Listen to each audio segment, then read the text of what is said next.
So these are some branded QR codes with a logo in the middle that I just created using ChatGPT. And yes, they are absolutely scannable. You can open the camera on your phone and you can point to the QR code and you'll see the message or the link behind that code. So if you are interested to create a branded QR code like this with your logo in the middle, then let me show you how you can do it using ChatGPT. Let's open ChatGPT.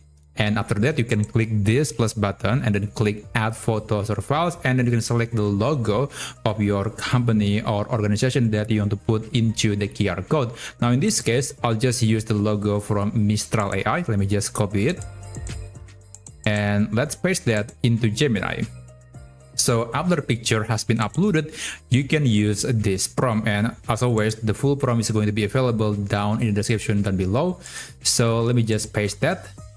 Here at the very end, you can specify the content. It could be some hidden message, password, maybe a link to a website. It's up to you. So in this case, I'll just use a message like subscribe to this channel. There you go.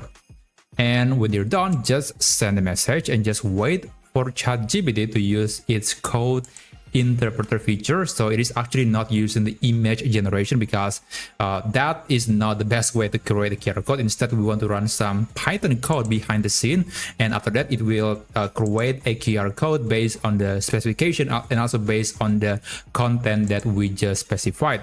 So just wait for it, and after that ChatGPT will give you a direct download link that you can click, and you can have the QR code file that later you can print or you can share it to your friends or perhaps your colleagues. Okay, there you go. I'm going to click download the QR code. Now just wait for it. So this is the code. Now just to prove it to you that this code is absolutely scannable, I'm going to run the scanning again.